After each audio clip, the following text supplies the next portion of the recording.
নমস্কার বন্ধুরা, আজকে গাছের থেকে বেগুন তুলেছি। বেগুনগুলো আমি ভাজা করব।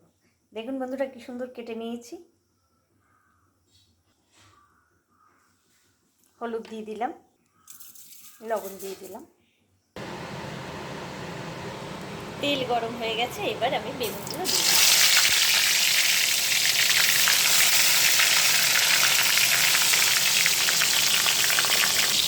একটু ভাজা হয়ে গেছে, উল্টে দিলাম।